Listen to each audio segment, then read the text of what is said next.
Good morning. Hi, Lori here. It is Tuesday morning. It is the 20th day of February. So it is day 20 of the 20 for 28 self-love experience. I'm enjoying this filter this morning. I am a bunny or something cute and cuddly like that. So, I am going to share a reading from Swami Satchidananda again, the Gurudev from Yogaville, and I wanted to talk about practice.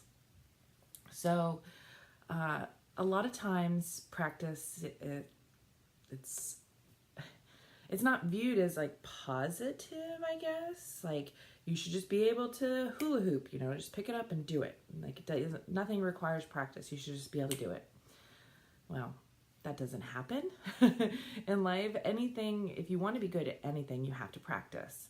The Olympics are going on right now. All of those athletes have been practicing, and practicing some more.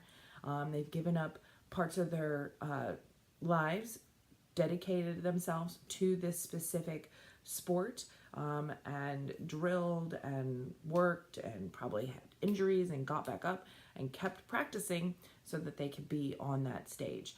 The same thing goes for hula hooping, with any flow art, yoga, with your job, with any area of your life. If you practice at it, relationships, growing a garden, you will see improvement. The key is to keep at it. If you stop practicing for whatever reason, that's maybe, time to reevaluate. Is this the direction that I want to be going in? And just, are you enjoying the practice? If you aren't finding enjoyment or some kind of relief or an up-leveling of experience, then maybe you want to address your practice. Maybe something needs to change. Maybe you need to add something. Maybe you need to do something different. Life is constantly changing, so your practice should too. My personal practice, I have several. This month has been a practice for me, a practice in getting up, showing up, and sharing information as a teacher in a way that I haven't before, with a live audience. Hopefully, some mornings I have a live audience, some mornings I don't. But just getting up, sharing, and hopefully getting better at this whole sharing, teaching, infinite circles thing. So that's one of my practices for this month. Hoop Yogini is another practice. When I was learning Hoop Yogini, I was spending every day practicing it. Every day. When I picked up a hoop for the first time and I really dedicated myself to hooping, I did a 30-30 challenge. That's a practice. 30 days of 30 minutes of hooping. That's a serious commitment for a lot of people. A lot of people can't do it. They're out of practice at practicing. So, just take a moment now just to think about what you are practicing, or what is your practice. Do you have a yoga practice? Do you practice an instrument?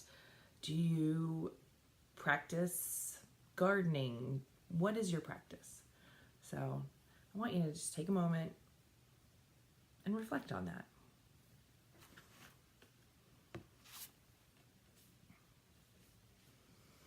And the point of practice is to gain mastery, right?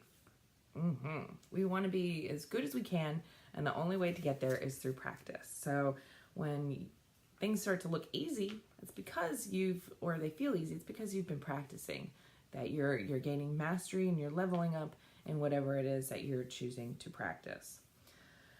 So going forward, I'm going to read a little snippet from the Pathways to Peace by Swami Satchidananda, and this little excerpt is called How to Gain Self-Mastery. It's a practice. You can master your body and mind. If you achieve self-mastery, then you are the master of everything. Unfortunately, many have forgotten to exercise this mastery, and the body and mind have begun to master them. If you let them, the body, mind, and senses will enslave you.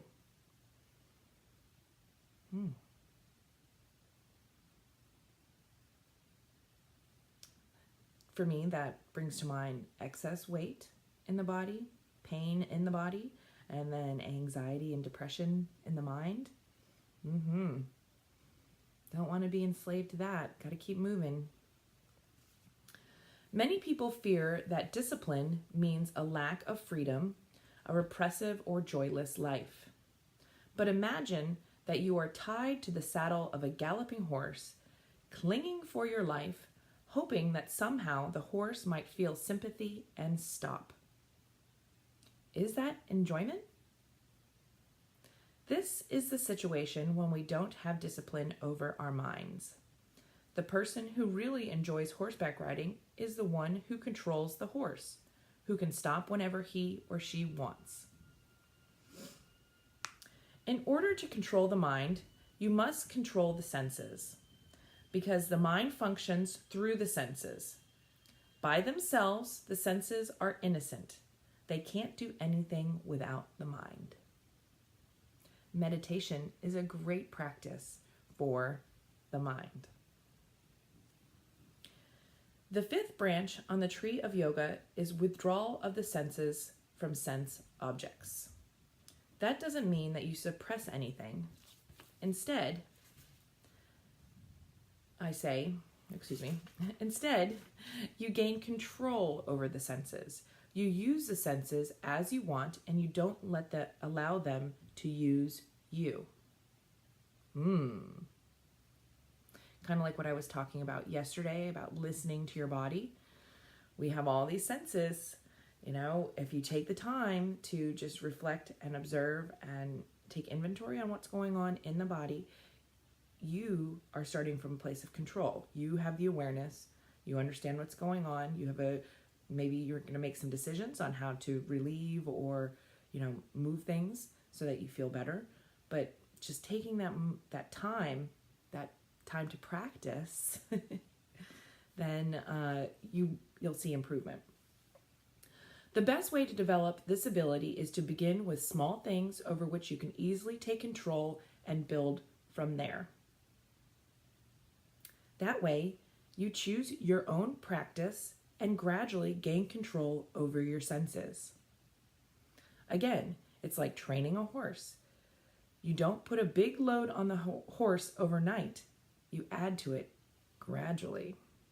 I tell this to my students often. Start with 5 minutes. If you do not have a regular practice for hooping or yoga, one song.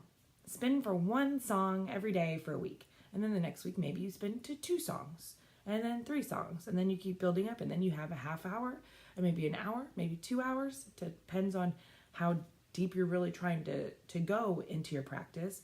But you don't want to start at 2 hours. You're going to exhaust yourself, and you're probably going to get discouraged because after the fact, you're not going to feel great. You're going to feel drained. You're going to feel sore, So gradually working up to that place where you're going to, get into a regular habit of practice. With self-mastery, you can enjoy anything you want. Nothing is dangerous to you then. You will enjoy the world when you know how to handle it well, when you become master of it. Who is the one who enjoys eating? The one who eats well, chews well, digests well, and assimilates well. Not the one who eats for the sake of the tongue, who overloads the stomach and then uses purgatives. Yum. If your friends laugh at you and say, with yoga, you are just rejecting the world and you're not going to enjoy anything, tell them, we are the people who are going to enjoy it the best.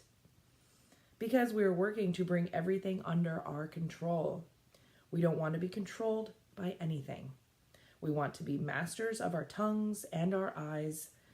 We won't be slaves to our desires. This is the aim of yoga. Mm-hmm. So, while you may not consider your personal practice as a yoga practice, anything that you're doing to practice and improve your personal self-mastery of whatever it is a yoga practice. So even if you're not doing, breathing exercises and postures, but you're practicing every day, that is a form of yoga. So, maybe now you're realizing that you have been a yogini or a yogi for a while. You've got dedicated to a practice, you've been increasing your self-mastery, and you're feeling more in control as a result. Ha ha ha ha! So I just love these readings from Swami Satchidananda, and they always provide me with some peace and some insight into my own personal practice. So I like to, review them.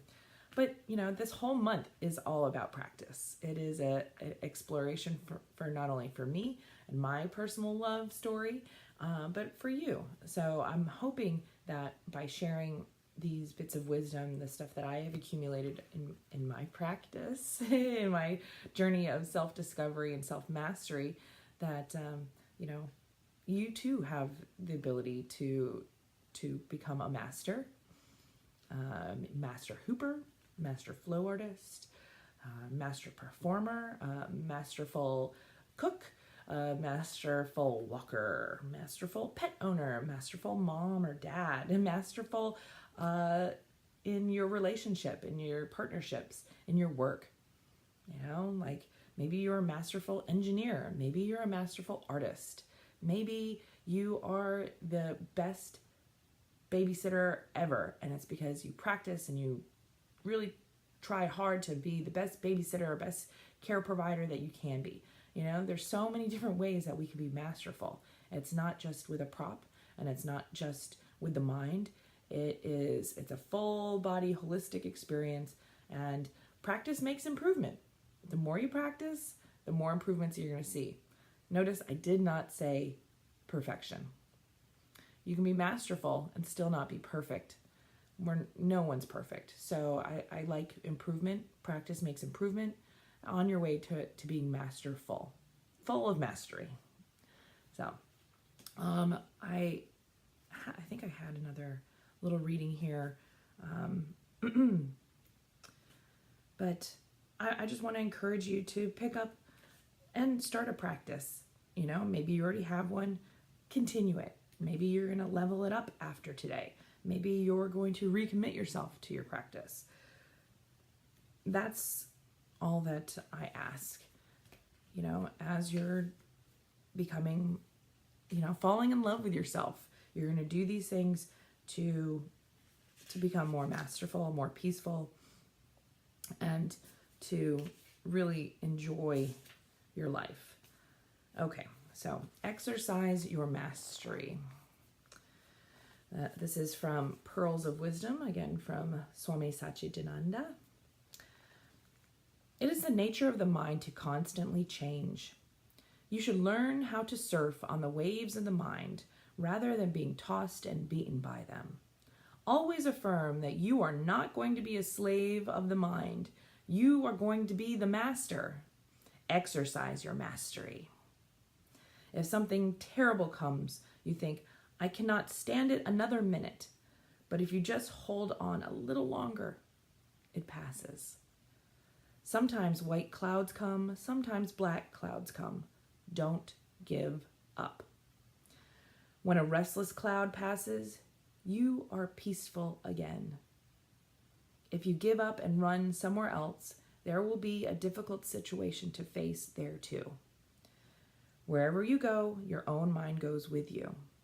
If you can keep control over the mind, wherever you will be heaven. So keep practicing. Take a moment to, maybe you have multiple practices. Just, honor your practices. Recognize that, what you're doing on a regular basis, whether it's cooking or hula hooping or yoga or, taking care of your family, that it's a practice. And then the more you practice at it, the more masterful you'll be, the happier you'll be, the more content you'll be. So enjoy your practice. Have fun. Play. explore, try new things. Practice makes improvement. All aspects of life, top to bottom. I guarantee it. All right. Have a beautiful day, Infinite Circles. Go out, practice something. Be great. I know you can. Mwah.